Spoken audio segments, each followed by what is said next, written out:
میں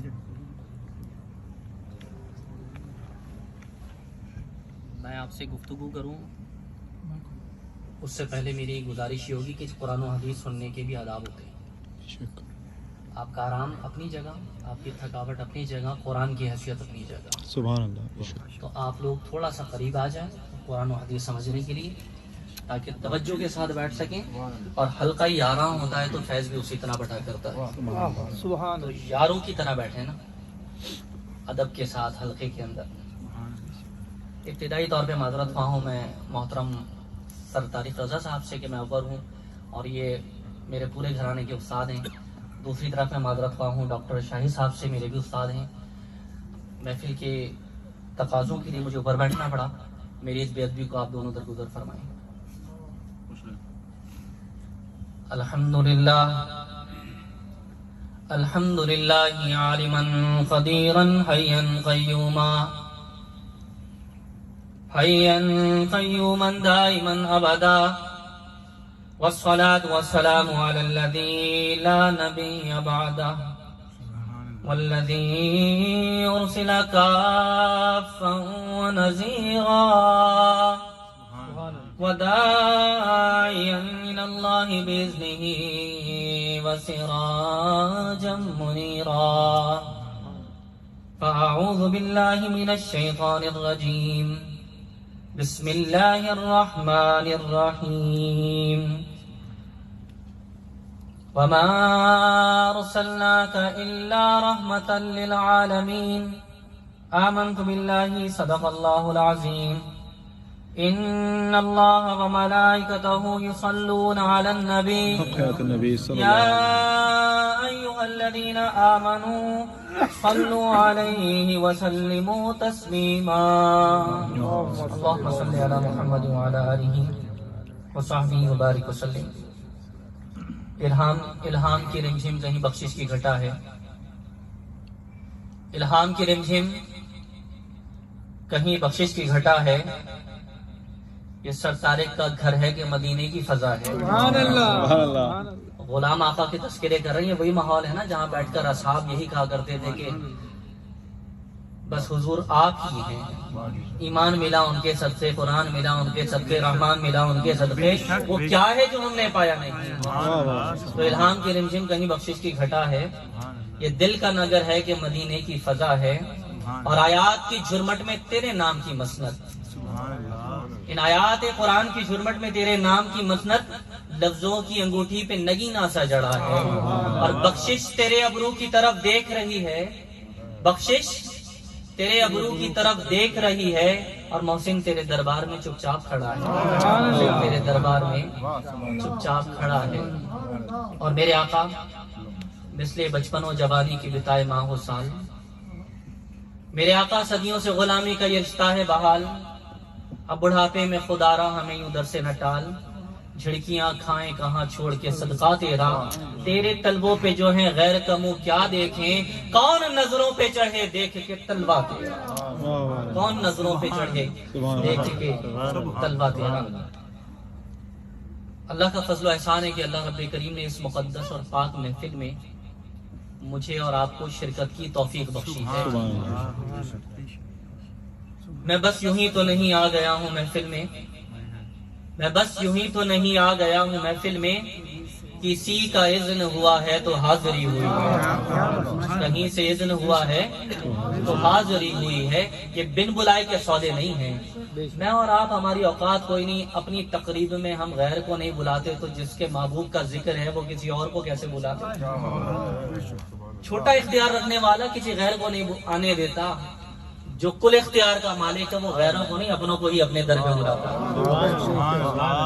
قرآن کی مختلف آیات کا تذکرہ کرتے کرتے میں تھوڑی دیر آپ سے گفتگو کروں گا. یہ گھرانہ میرے بچپن کا گھرانہ ہے اور یہ سارے میرے بھائیوں کی طرح ہیں. اور شیری بھائی جس طرح عزت و محبت سے مجھے نیچے لینے آئے تو میں اپنے آپ میں شرمندہ ہو رہا تھا کہ ننگے پیر وہ چلے آئے. لاکھوں اور ہزاروں علماء سے یہ ملتے رہتے ہیں اور میں انتہائی گناہگار آدمی. اللہ تعالیٰ ان کی عزتوں میں بھی اضافہ فرمائے. آمین یا رب العالمین. قرآن پاک کی ایک آیت آپ کی نظر ہے. قرآن میں اللہ نے فرمایا قل ان کنتم تحبون اللہ. آپ قرآن کے بعد کانٹیکسچوئل میننگ اور لنگوسٹک میننگ کو دیکھیں گے تو آپ کو بہت آسان چیزیں سمجھ آئیں گی. ایک ڈائریکٹ پیغام ہے. مکے والوں نے آ کر دعویٰ کیا حضور ہم تو اللہ سے پہلے ہی پیار کرتے ہیں. بہت ساری دنیا میں یہ گمان والے لوگ پائے جاتے ہیں کہ ہم تو اللہ کو مانتے ہیں اور اللہ سے پہلے ہی پیار اور محبت کرتے ہیں, تو مزید اتنے تکلفات اور عبادات اور ریاضات اور معاملات کی ضرورت بھلا کیوں, ہم تو پہلے ہی اللہ سے پیار کرتے ہیں. تو اللہ نے جواب ارشاد فرمایا, اے محبوب آپ ان کو یہ بات سمجھائیں, قل آپ فرما دیجئے, ان کنتم تحبون اللہ, اگر تم اللہ سے محبت کرتے ہو. یہ تمہارا دعویٰ ہے. بھائی ہر چھوٹا بڑے کے لیے دعویٰ کرتا ہے کہ میں فلاں کو جانتا ہوں اور فلاں مجھے جانتا ہے اور میں تو فلاں سے ملتا جلتا رہتا ہوں اور میری تو اس سے بڑی یاری اور دوستی ہے بادشاہ سے اور وزیر اعظم سے. یہ تو ہر کوئی دعویٰ کرتا ہے. اسی طرح مکے والوں نے کہا ہم اللہ سے پیار و محبت کرتے ہیں. ہونا یہ چاہیے اصولاً یہ بات ہے کہ اگر اللہ سے محبت و پیار کرتے ہیں تو احکامات خدا یوں ہوتے کہ تم میری نمازیں پڑھو, اگر مجھ سے محبت کرتے ہو تو میرے قرآن کو پڑھو, اگر مجھ سے محبت کرتے ہو تو میرے احکامات کو مانو, اگر مجھ سے محبت کرتے ہو تو میرا ذکر ہر وقت کرتے رہا کرو, اگر مجھ سے محبت کرتے ہو تو میرے نام پر جو ہے خرچ کرتے رہا کرو. یہ احکامات آنے چاہیے تھے کیونکہ تعلق خدا سے ہو رہا ہے, بات خدا سے ہو رہی ہے کہ ہم خدا سے محبت کرتے ہیں, خدا ہمارا خالق ہے, وہ ہم سے محبت کرے گا. لہٰذا جوابات یوں ہونے چاہیے تھے, لیکن جواب ایسے نہیں ہے.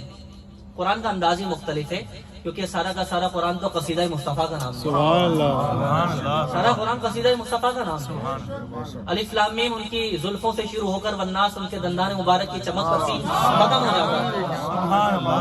تو یہ سارا قرآن قصیدہ مصطفیٰ کا نام ہے. ہمارا تو سارا ایمان ہی ذات مصطفیٰ پر ہے کیونکہ قرآن ان کے قلب پر اترا ہے. کوئی اور دعویٰ کرنے والا دنیا میں کرتا رہا یہ الہام ہے اور قرآن ہے, ہم کہتے ہیں تمہارے اوپر لعنت ہے. جو مصطفیٰ نے کہا وہی الہام ہے, وہی قرآن ہے اور وہی ایمان ہے. واہ واہ واہ, سبحان اللہ. بے شک. آگے جانے سے پہلے میں حدیث کا اصول آپ کو نظر کر دوں, یہ بہت ہی کم لوگوں کے علم میں ہوگا. ایک کتب حدیث میں فضائل کے باب میں اگر کافر کوئی روایت نبی کے فضائل میں پیش کرے تو محدثین نے قبول کیا ہے. نبی کے فضائل میں کوئی کافر بات کرے, کافروں کی ثنا خوانی بھی ہے نا, کتابیں آپ نے دیکھی ہوں گی. اگر نبی کے فضائل میں کافر کوئی روایت کرے تو محدثین نے اس کو قبول کیا ہے کیونکہ کافر کا کفر تعریف مصطفیٰ کے آگے دب کر رہ جاتا ہے, ختم ہی ہو کر رہ جاتا ہے جب تعریف مصطفیٰ آ جائے اس کی زبان پر. تو محدثین نے اصول بتایا کہ اگر فضائل میں مصطفیٰ کے فضائل کی بات اور روایت کوئی کافر بھی کرے تو ہم اس کو قبول کریں گے. جس کی ایک روایت ابو جہل کی ملتی ہے کہ ابو جہل نے بچپن کے اندر حضور صلی اللہ علیہ وسلم کو سفر پر ساتھ لے جانا تھا تو اونٹنی پہ پیچھے بٹھایا. جب اونٹنی پہ پیچھے بٹھایا تو اونٹنی نے ٹانگیں اچھالی اور پھر ابو جہل کو بیٹھنے نہیں دیا. بڑا پریشان کہ اونٹنی میری پلی ہوئی اور یہ بدک رہی ہے. پھر خود بیٹھا, پھر کسی سے کہا پیچھے بٹھا دو. پھر اونٹنی نے چلنا نہیں تھا, بدکنا شروع کر دیا کہ ابو جہل کو ابھی گرائے. جب پریشان ہوئے, کچھ سمجھ میں نہیں آیا تو پھر ایسا کیا کہ بیٹھا اور حضور کو آگے بٹھایا تو اونٹنی سنبھل گئی. سبحان اللہ. تو وہ اس وقت کہتا ہے کہ یہ بچہ کوئی عام نہیں ہے, کوئی کمال کا انسان ہوگا. سبحان اللہ. محدثین نے اس حدیث کو لے لیا. معلوم یہ چلا اگر ابو جہل جیسا ہو تعریف کرے تو قبول کر لیا جائے گا, اور محدث اعظم نبی کی ذات میں کوئی عیب نکالے تو اس کو جوتے لگائے جائیں گے. سبحان اللہ. بے شک. نبی کریم صلی اللہ علیہ وسلم کی ذات عیبوں سے مبرہ ہے, منتہا ہے. تو قرآن نے پیمانہ بیان کیا کہ تم اللہ کی محبت چاہتے ہو. ابھی تم دعویٰ کر رہے ہو نا اللہ سے محبت کرتے ہیں. قل ان کنتم تحبون اللہ. یہاں اللہ اپنی توحید اور اپنی بڑائی بیان کرتا ہے, ایسا نہیں. اللہ نے اپنے محبوب کی عظمت کو اجاگر فرمایا, اے محبوب آپ ان کو یہ بات بتا دیجئے, فاتبعونی, جس لمحے یہ آپ کے رنگ میں رنگ جائیں گے پھر اللہ ان کو اپنا محبوب بنا لے گا. فاتبعونی یحببکم اللہ. اے رسول یہ آپ کی اتباع کریں گے تو اللہ تعالیٰ ان کو اپنا محبوب بنا لے گا. یہاں پہلے دعویٰ انسان کی طرف سے تھا, وہاں نبی کی اداؤں میں ڈھلنے کے بعد اعلان خالق کائنات کی طرف سے ہو رہا. سبحان اللہ. ماشاء اللہ. جب میں محفل میں داخل ہونے لگا تو یہ روشنی, یہ لائٹنگ, باہر ہمارے ناطقوں نے بھی تذکرہ کیا کہ بڑے لذیذ کھانے بن رہے ہیں. اب سوال یہ پیدا ہوتا ہے, شہری بھائی سے کوئی سوال کرے, بھائی محفل سادہ بھی کر لیتے, ایک دو دری بچھا لیتے, اتنی لائٹنگ کی ہے, اتنے ہزاروں روپے خرچ کیے ہیں, اسراف کر رہے ہیں آپ, اور اتنا اچھا کھانا بنوا رہے ہیں, لوگ تو چھولے کی بریانی پر بھی گزارا کر لیتے ہیں، تو آپ اتنا اچھا کھانا بنوا رہے ہیں، حالانکہ ان کے صاحبزادوں کی جب شادی ہوتی ہے تو آپ دیکھیں کیا کیا ہوتا ہے، لیکن چھولے کی بریانی پر بھی گزارا ہو جاتا ہے۔ بہرحال سرکار تو سب کو قبول کرتے ہیں، بے شک ہمیں خود اپنے آپ کو جج کرنا ہے، بے شک وہ تو سب کو قبول کرتے ہیں۔ تو جب یہ لائٹنگ اور یہ کھانا اور یہ سب کچھ اور اتنی قناتیں، تو ان سے اگر کوئی سوال کرے کہ یہ سارا کا سارا آپ نے اتنا خرچہ کیوں کر دیا، تو ان کا وجدان شاید یوں جواب دے گا کہ یہ مجھ سے نہ پوچھو، اصحابہ کے امام، عشق و محبت کے امام صدیق اکبر سے پوچھو کہ جب حضور نے پوچھا کہ ابو بکر کیا کیا لے کر آئے، سبحان اللہ سبحان اللہ یہ سارا سامان اللہ دیکھتا ہے، اکبر۔ کیا کیا لے کر آئے ہو؟ ابو بکر اپنے مال میں سے بچایا نہیں ہے، اپنے کھانے میں سے بچایا نہیں ہے، اپنے کپڑے میں سے بچایا نہیں ہے، اپنے بینک بیلنس میں سے کچھ روکا نہیں ہے، تو ابو بکر نے جواب دیا کہ سارا کا سارا مصطفیٰ آپ ہی کا تو صدقہ ہے، آپ کے قدموں پہ لٹا دیا، گھر والے بھی تو ہیں، ان کے لیے بھی تو کچھ ہوگا، کہا ان کے لیے اللہ اور اس کا رسول ہی کافی ہے۔ سبحان اللہ یہ سوال کرنے والے کہ تم لائٹوں پہ اتنا پیسہ خرچ کر دیتے ہو، تم کھانے پہ اتنا خرچ کر دیتے ہو، تم محفلوں پہ اتنا خرچ کر دیتے ہو، یہ ہم نے آج نہیں سیکھا، یہ عقیدہ تو اصحاب سے سیکھا ہے۔ اعلیٰ حضرت رحمۃ اللہ علیہ ارشاد فرماتے ہیں نا کہ دونوں جہان، ایک عالم امر، ایک عالم خلق، تو آپ فرماتے ہیں کہ کروں کیا، کروڑوں جہاں نہیں، کروں تیرے نام پہ جہاں فدا، نہ بس ایک جہاں دو جہاں فدا، دو جہاں سے جو نہ جی بھرے، تو کروں کیا، کروڑوں جہاں نہیں۔ تو یہ سرکار کی محبت کا فیصلہ ہوتا ہے، جس کو یہ یقین ہو کہ سب سرکار کا ہے اور انہیں کے نام پر اٹھایا جا رہا ہے، تو اس کو یہ لگتا ہے کہ حق ادا نہ ہوا۔ کتنا بھی کر لے آدمی سرکار کے لیے، حق ادا نہیں ہو سکتا۔ سرکار کا عطا کیا ہوا ایک وظیفہ جو ہر امتی کے لیے ہے، وہ ہے درود۔ بے شک صلی اللہ علیہ درود ایک ایسا وظیفہ ہے جو مقبول ہی مقبول ہے۔ سبحان اللہ بے شک آدمی اگر ہوش سے پڑھے تو بھی مقبول ہے، جوش سے پڑھے تو بھی واہ مقبول ہے، واہ واہ واہ سبحان اللہ سبحان اللہ غفلت میں پڑھے تو بھی مقبول ہے، اگر آدمی عقیدت میں پڑھے تو بھی مقبول ہے، سبحان اللہ زبان سے پڑھے تو بھی مقبول ہے، دل میں پڑھے تو بھی مقبول ہے، مقبول ہے سبحان اللہ کوئی نیکوکار پڑھے تو بھی مقبول ہے، کوئی گناہ گار پڑھے تو بھی مقبول ہے۔ اس میں ایسا کیا کمال ہے؟ وجہ کیا ہے کمال کی؟ کوئی تو وجہ ہوگی۔ بھائی نماز پڑھنے کا کوئی اعلان نہیں ہے کہ مقبول ہے، اللہ قرآن پڑھنے کا کوئی اعلان نہیں کہ تم پڑھو اور مقبول ہے، حج پہ لاکھوں خرچ کر دو، اعلان نہیں ہے، یقین نہیں ہے کہ مقبول ہے، اللہ کا فضل ہے قبول فرمائے، ورنہ اللہ تعالیٰ قبول نہ فرمائے، اس کی مرضی۔ لیکن درود ایک ایسا وظیفہ ہے جو کوئی بھی پڑھے اور کیسے بھی پڑھے وہ مقبول ہے۔ صلی اللہ محمد سبحان اللہ اب قرآن کی اور آیات کو دیکھتے ہیں کہ وجہ کیا ہے۔ ہم سورہ فاتحہ پڑھتے ہیں، فاتحہ میں دعا کرتے ہیں اہدنا الصراط المستقیم، اے اللہ ہم سب کو، اس میں ہم آ گئے، میں اور آپ سب شامل ہو گئے نا، اس میں میں اور آپ ہیں۔ اب یہ سورہ فاتحہ پڑھنا اللہ قبول کرے مرضی نہ کرے اس کی مرضی۔ آپ قرآن کی ایک اور دعا کو دیکھ لیں، ربنا آتنا فی الدنیا حسنہ، ربنا اے ہمارے رب ہم سب کو اچھا عطا فرما، اس دعا میں بھی میں اور آپ شامل ہیں، ہم سب۔ آپ کوئی اور قرآن کی آیات دیکھ لیں، رب اجعلنی مقیم الصلاۃ، اس میں بھی میں اور آپ آ گئے۔ فلسفہ عشق یہ ہے کہ کوئی دوسرا نہ ہو۔ جو شرک کرتے پھرتے ہیں نا، شرک تو پھر یہ ہے کہ پھر ذات باری کے سوا کوئی دوسرا نہ ہو، بس اسی میں آدمی گم ہو جائے۔ خواجہ معصوم نے ارشاد فرمایا نا مجدد ثانی کے بیٹے نے، کہ جو کہتے ہیں نا ان الحق، یہ بھی ایک درجہ پیچھے ہے۔ جو نعرہ لگا بیٹھے ان الحق کا، خواجہ معصوم صاحب فرماتے ہیں یہ بھی ابھی ایک درجہ پیچھے ہیں، کیونکہ ان کے نعرے میں انا باقی ہے کہ میں، آگے والا تو وہ ہے جو کہے حق اور حق، اللہ انا بھی ختم ہو اکبر جائے، میں بھی ختم ہو جائے، حق اس کو کہتے ہیں۔ اللہ اکبر سبحان اللہ منصور حلاج رحمۃ اللہ علیہ کو پھانسی لگنے لگی،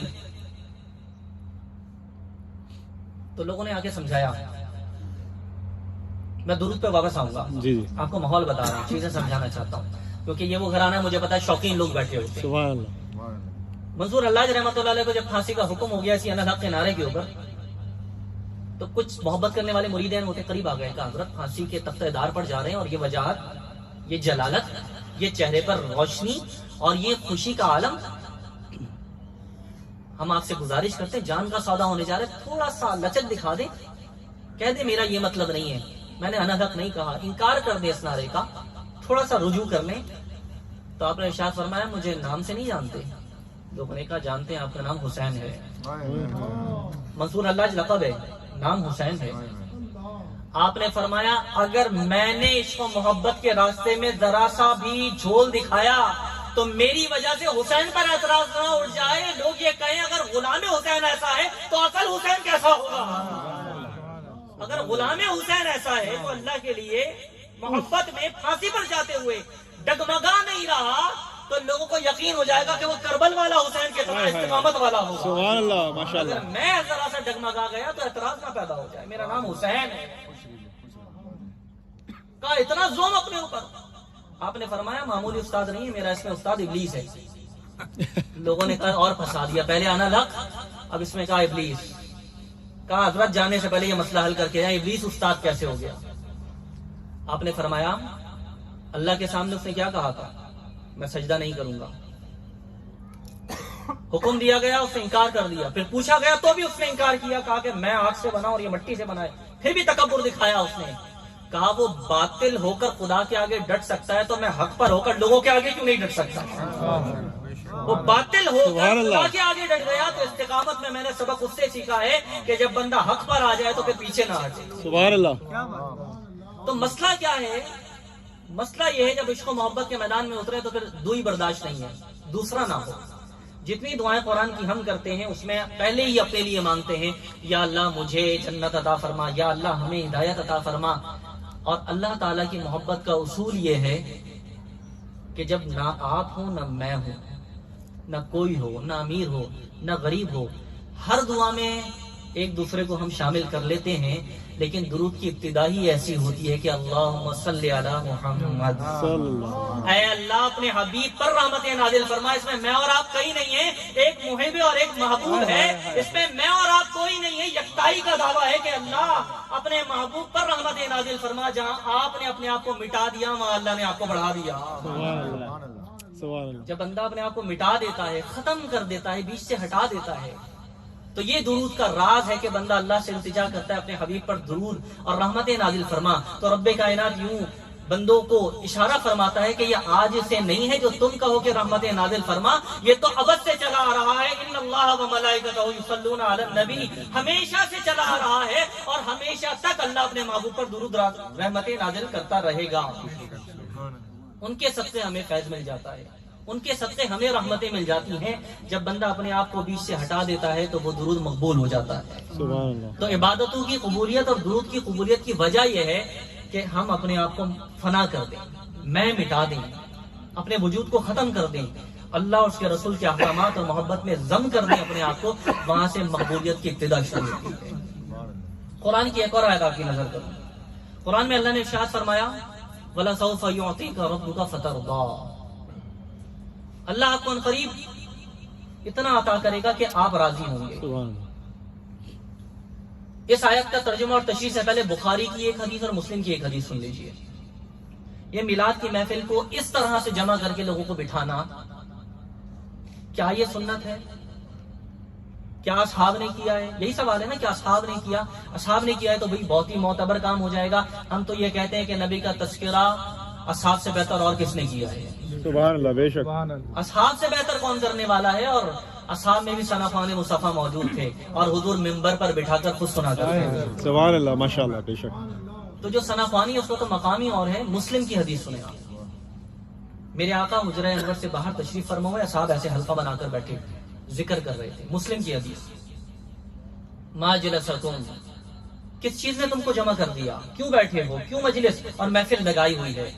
اصحاب نے جواب دیا، اے اللہ کے رسول، ہم اللہ کی حمد و ثنا کر رہے ہیں اور اس کے بعد ہم اس احسان کا تذکرہ کر رہے ہیں، ان نعمتوں کا تذکرہ کر رہے ہیں، اے اللہ کے رسول، جس کی وجہ سے اللہ نے آپ کے سبب ہمیں عطا فرمائی، آپ کے آنے کی وجہ سے جو نعمتیں اللہ نے ہمیں عطا فرمائی، علینا من بکا، اے اللہ کے رسول، ہم پر جو احسان آپ کے سبب ہوا ہم اس کا تذکرہ کر رہے ہیں۔ یعنی حضور کی آمد کے سبب جو جو انعامات اور احسانات ہوئے، اصحاب نے فرمایا آپ کی آمد اور احسانات کے تذکرے کر رہے ہیں۔ میرے آقا نے فرمایا اس پہ قسم اٹھاؤ گے؟ اللہ اکبر۔ پتا تھا نا آنے والے کچھ ہوں گے، اس پہ قسم اٹھاؤ گے؟ جاننے کے باوجود فرمایا کہ اس کے سوا تم کسی اور مقصد کے لیے نہیں بیٹھے؟ صاحب نے کہا بے شک اللہ کے رسول، ہم قسم کھاتے ہیں کہ ہم تو اسی لیے جمع ہوئے ہیں آپ کے سبب اللہ نے جو احسان کیا اس کا تذکرہ کریں۔ سبحان اللہ، میرے آقا نے ارشاد فرمایا میں باہر اس لیے آیا ہوں کہ عرش بری پر اللہ تم پر فخر کر رہا ہے، اللہ تعالیٰ تم پر فخر کر رہا ہے کہ دیکھو زمین کے اوپر تم کہتے تھے یہ فساد کرے گا، یہ خون بہائے گا، دیکھو یہ میرے محبوب کے چرچے بھی کر رہا ہے، سبحان اللہ، اللہ فخر کر رہا ہے، میں اس وجہ سے حجرے سے باہر آیا۔ تو مسجد نبوی کے اندر اصحاب نے محفل میلاد سجائی، سبحان اللہ، حضور کی ولادت کا تذکرہ، اصحاب کی سنت اپنی جگہ، باری تعالیٰ کی بھی سنت ہے۔ ڈاکٹر شاہین صاحب وہ اشعار پڑھتے ہیں نا کہ عرش بری پر اب نے میلاد ہے سجائی، یہ قرآن کی آیات ہیں کہ اللہ نے انبیاء کی ارواح کو جمع کیا، ایسے جمع کیا، پاک صاف انبیاء اور رسول کی ارواح کو جمع کیا، اور اللہ نے ان سے وعدہ لیا کہ میں تمہیں رسالت دے دوں گا، نبوت دے دوں گا، لینے سے پہلے ہی وعدہ کر لو اطاعت اور غلامی کا۔ ابھی رسالت اور نبوت ملی نہیں ہے، دی جائے گی، رسالت بھی دوں گا، کتاب بھی دوں گا، نبوت بھی دوں گا، لیکن محبوب کی اطاعت کا وعدہ پہلے کرو، ان کی اطاعت کے صدقے عطا کرو۔ سبحان اللہ، جب محبوب دنیا میں آئے گا تو تم ان کی اطاعت کرو گے، ان پر ایمان لاؤ گے۔ یہ انبیاء نے وعدہ کیا تو اللہ تعالیٰ نے ان سب کو نبوت اور رسالت عطا فرمائی۔ یہ عرش پر حضور کی ولادت کا تذکرہ ہو رہا۔ سبحان اللہ، تو فلا سوف یعطیک ربک فترضی ولا سوف یعطیک ربک فترضی، اللہ عطا کرے گا کہ آپ راضی ہو جائیں گے۔ اب سوال یہ پیدا ہوتا ہے، راضی کی ضد ہے ناراض، راضی کی اپوزٹ کیا ہے؟ ناراض، ناراض ہونا۔ منایا اس کو جاتا ہے جو روٹھا ہوا ہوتا ہے۔ قرآن یہ کہہ رہا ہے کہ اللہ آپ کو اتنا عطا کرے گا کہ آپ راضی ہو جائیں گے۔ اس کا مطلب یہ ہے کہ حضور کسی ایک لمحے کے اندر اللہ راضی کر رہا ہوگا۔ راضی کا اپوزٹ کیا ہے؟ ناراض ہونا، ٹھیک ہے، روٹھنا۔ اللہ، یہ وہ کون سا لمحہ ہوگا ناراضی اور روٹھنے کا؟ سرکار تو پوری زندگی اللہ کو راضی کرتے رہے، ہر نبی اللہ کو راضی کرتا رہا، ساری زندگی ساری کائنات میں لوگ راضی کرتے ہیں، لیکن قیامت کا وہ دن ہوگا کہ جس دن اللہ رب کریم یہ واضح فرمائے گا محبوب تو روٹھتا جا اور میں تجھے مناتا چلا جاؤں۔ سبحان محبوب اللہ، آج تو روٹھنے کے انداز دکھا، ساری زندگی مجھے منایا اور میں مانتا چلا گیا، لیکن سارے انبیاء اور ان کی قومیں موجود ہیں، وہ دیکھنا چاہتی ہیں کہ آج شان کس کی ہے۔ آج شان یہ ہے کہ محبوب تو روٹھنے والے انداز اپنا، میں رب ہو کر تجھے منانے والے انداز اپنا۔ سبحان اللہ، ماشاء اللہ، پیار اس کو کہتے ہیں، محبت اس کو کہتے ہیں۔ وَلَا سَوْفَ يُعْطِيكَ رَبُّكَ فَتَرْضَىٰ، اے محبوب ہم اتنا عطا کریں گے کہ تو راضی ہو جائے گا۔ سبحان اللہ، ماشاء اللہ، تو اللہ رب کریم اس دن فقط اتنا ہی مقصد ہے انعقاد بزم محشر کا، فقط اتنا ہی مقصد ہے انعقاد بزم محشر کا کہ ان کی شان محبوبی دکھائی جانے والی ہے۔ سبحان اللہ، میرے آقا صلی اللہ علیہ وسلم معراج کی تشریف فرما ہوئے، صوفے، بڑے بڑے ممبر نور کے، موتیوں کے، سب دائیں جانب جنت کے راستے کی طرف لگے ہیں، بائیں جانب ایک نور کا ممبر خوبصورت سا رکھا۔ میرے آقا نے فرمایا جبریل یہ کس کا ہے؟ سارے اتنے خوبصورت ممبر یہاں، یہ بڑا انمول سا موتیوں کا چمکتا ممبر کہاں اور کس کا؟ جبریل نے عرض کی اللہ کے محبوب یہ آپ کا ہے۔ سبحان اللہ، حضور نے فرمایا وہ باقی کا باقی انبیاء اور رسول کے، وہ جنت کے راستے پر۔ جبریل میرا ممبر یہ جہنم کو جانے والا جو بائیں جانب کا راستہ، میرا ممبر الگ جدا یہاں پر؟ جبریل نے عرض کی جی اللہ کے رسول صلی اللہ علیہ وسلم یہ آپ کا ممبر ہے اور جدا گانا ہے۔ جبریل وجہ کیا ہے؟ جبریل نے عرض کی اللہ کے محبوب صلی اللہ علیہ وسلم وہ امتیوں کے راستہ ہے جنت جانے والا، پچھلے انبیاء کے جن قوموں کے لوگوں نے اطاعت کی ہوگی، فرما برداری کی ہوگی انبیاء کی، انہیں اللہ جنت کا حکم دے گا، وہ اپنے انبیاء کا شکریہ ادا کرتے، مصافحہ کرتے، دیدار کرتے، ان کے ساتھ ساتھ اپنے اماموں کے ساتھ جنت جائیں گے۔ جبریل بائیں جانب کیوں ہے؟ اس لیے رکھا ہے آقا آپ کی امت میں گناہگار بھی ہوں گے، بے نمازی بھی ہوں گے، آپ کی امت کے لوگ ایسے ہوں گے جن کے پلے کچھ نہ کچھ گناہ، وہ توبہ کر کے دنیا سے نہ آئے ان گناہوں سے۔ اگر کسی گناہ کے سبب انہیں جہنم کا حکم ہو جائے، مصطفیٰ جب وہ آپ کے قریب سے گزرے تو آپ ہاتھ تھام کر ان کو جنت کی طرف۔ سبحان اللہ، سبحان اللہ، اس لیے اللہ نے آپ کا ممبر ادھر رکھا ہے کہ کوئی آپ کا نام لینے والا جہنم کی آگ میں نہ چلا جائے، سبحان اللہ، نام مصطفیٰ کا لیتا ہو اور جہنم میں جلایا جائے۔ اللہ، سبحان فاطمہ بنت اسد رضی اللہ تعالیٰ عنہا، حضرت مولا کائنات کی والدہ،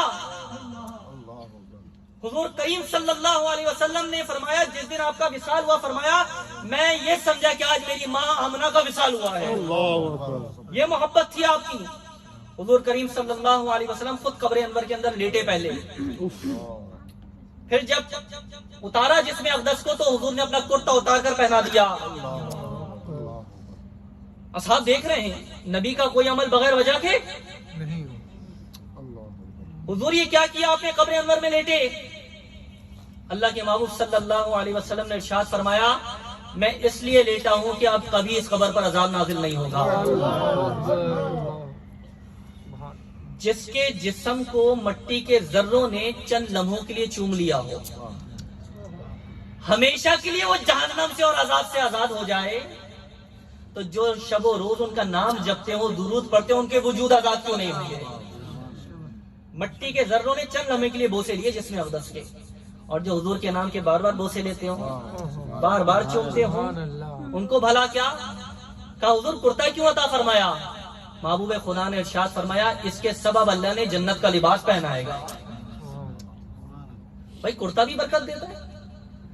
یہ تبرکات کہاں سے ثابت ہوگا؟ یہ نئی نئی چیزیں آپ لوگ ایجاد کر کر کے لاتے ہیں، یہ نئی نہیں ہیں. یہ تو محبوب سے کوئی پوچھے کہ کرتا کیوں پہنایا، حضور فرماتے ہیں کپڑا بھی اتنا بابرکت ہے کہ اس کے صدقے اللہ جنت کا لباس عطا فرمائے گا. سبحان اللہ. یوسف علیہ السلام کنویں میں ہیں، گلے سے قمیض کھولی، قمیض کھول کے پہنی. اے یوسف کنویں کے اندر مدد اللہ سے مانگنی چاہیے، آپ اللہ کے نبی ہیں، اللہ آپ کو مدد فراہم کرے گا. یہ قمیض کیا کر لے گی، یہ کپڑا کیا کر لے گا؟ تو یوسف علیہ السلام نبی ہو کر یہ بات بتانا چاہتے ہیں کہ یہ مجھے وراثت میں انبیاء سے ملی ہے. یہ ابراہیم علیہ السلام کو ملی تھی، جبریل لے کر آئے تھے جنت سے، اور یہ میرے آباء و اجداد کی وراثت ہے. انبیاء کے جسموں سے لگ کر یہ کپڑا آیا ہے، تو مجھے یقین ہے کہ کنویں میں گر رہا ہوں تو آفت اور تکلیف سے یہ قمیض مجھے بچا لے گی.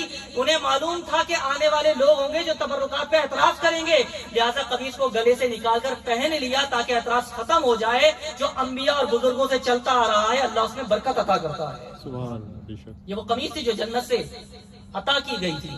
بخاری شریف کی حدیث مبارکہ ہے، اللہ کے محبوب کریم صلی اللہ علیہ وسلم نے ارشاد فرمایا، یہ متفق حدیث تمام اہل ایمان مانتے ہیں، اور اس حدیث میں اہل ایمان نہیں، اہل ایمان کے علاوہ کا بھی تذکرہ کہ قیامت کا دن ہوگا، سارے جمع ہو کر آدم علیہ السلام کے پاس آئیں گے. کس لیے آئیں گے بھائی؟ وسیلے کے لیے. قیامت کے دن وسیلہ اللہ سامنے موجود ہے، اس کی حکومت ہے، لیکن سارے کے سارے انسانیت، کافر ہوں، عیسائی ہوں، یہودی ہوں، مسلمان ہوں، سب جمع ہو کر آدم علیہ السلام کے پاس آئیں گے. کس لیے آئیں گے جی؟ وسیلہ. آج اللہ کے دربار میں سفارش کریں، آج لیں ان کی پناہ، آج مدد مانگو ان سے. پھر نہ مانیں گے قیامت میں، اگر مان گیا وہاں تو سب مانیں گے وسیلے کو. انبیاء کے پاس آئیں گے، ہوتے ہوتے ہوتے ہوتے سارے کے سارے انبیاء سے ہوتے ہوتے محمد مصطفیٰ علیہ السلام کے پاس آئیں گے. صلی اللہ علیہ وآلہ وسلم. حضور کا ایک لقب ہے شافع الورا، جس کا مطلب ہے پوری انسانیت کی شفاعت کرنے والا. سبحان اللہ. صرف مسلمانوں کی نہیں، ورا کا مطلب ہے کل انسانیت، اور حضور کا لقب ہے شافع الورا، پوری انسانیت کی شفاعت کرنے والے. جس طرح رحمت للعالمین، پورے عالمین کے لیے رحمت بننے والے. بے شک. اس دن جب حضور شفاعت فرمائیں گے، صرف اہل ایمان کے لیے قبول کی جائے گی، کافر اور عیسائیوں کے لیے قبول نہیں کی جائے گی. اور اللہ تو یہ فرما رہا ہے بلا سوف یعطیک ربک فترضی، اے حضور ہم آپ کو اتنا عطا کریں گے کہ آپ راضی ہو جائیں گے. اور حضور یہاں شفاعت کر رہے ہیں ساری انسانیت کی، شافع الورا. اللہ اکبر. اب مسئلہ سمجھیں آپ، ایسا کیوں ہوگا؟ اللہ صرف اہل ایمان کی شفاعت قبول کرے گا، کافر، یہودی، عیسائی، قادیانی، منکرین نبوت، گستاخان مصطفیٰ، ان کی شفاعت قبول نہیں ہوگی. جب محبوب سب کی شفاعت کریں گے، اے باری تعالیٰ سب میرے قدموں میں آ گئے ہیں، آدم سے لے کر قیامت تک سارے انسان میرے سامنے ہیں، اور یہ مجھے شافع بناتے ہیں. مقام محمود کی وجاہت یہ ہے کہ میں اگر کہہ دوں اللہ جنت عطا کرے، تیری جنت چھوٹی نہیں ہے، سارے آ جائیں گے. اے باری تعالیٰ سب کے لیے رحمت للعالمین دعا گو ہیں. اللہ رب کائنات اس دن ارشاد فرمائے گا، محبوب جس نے دنیا کے اندر آپ کو مانا ہے، آپ کی تعظیم کی ہے، آپ کی توقیر کی ہے، آپ کی اطاعت کی ہے، آج میری محبت و غیرت کا تقاضا یہ ہے کہ آج میں صرف اس کی مانوں گا جس نے دنیا میں آپ کی مانی ہے. سبحان اللہ. اور جس نے آپ کو نبی نہ مانا، جس نے آپ کی اطاعت نہ کی، جس نے آپ کا انکار کیا ہے، آج رب کائنات کی محبت کا تقاضا یہ ہے جو محبوب کا نہیں ہے وہ ہمارا بھی نہیں ہے، وہ جہنم میں جائے. اللہ یہ ہے محبت کا تقاضا. اس کے پیر نفیس صاحب نے فرمایا نا کہ فقط اتنا ہی مقصد ہے انقاذ بزم محشر کا کہ ان کی شان محبوبی دکھائی جانے والی ہے. سبحان حضور کریم صلی اللہ علیہ وسلم کے آل و اطہار کے بارے میں ایک مختصر سی حکایت عرض کر کے گفتگو کا اختتام کر رہا ہوں. چند باتیں نصیحت بھی عرض کر دوں. دو مکاتب کے مفتی ان کا ایک مسئلے پر مناظرہ ہو گیا. مسئلہ کیا تھا؟ ہمارے یہاں بھی بڑا جن کو علم نہیں ہوتا وہ چاہتے ہیں کہ میناروں پہ چھلانگے لگائیں اور اونچے اونچے مسئلوں پہ بات کریں، حالانکہ بنیادوں کا نہیں پتا ہوتا کہ استنجے کی سنتیں کتنی ہیں. یہ نہیں پتا ہوگا نبی کے علم کو ناپیں. خود کیمسٹری اور بایو میں فیل ہوں گے، میٹرک نہیں ہوگا.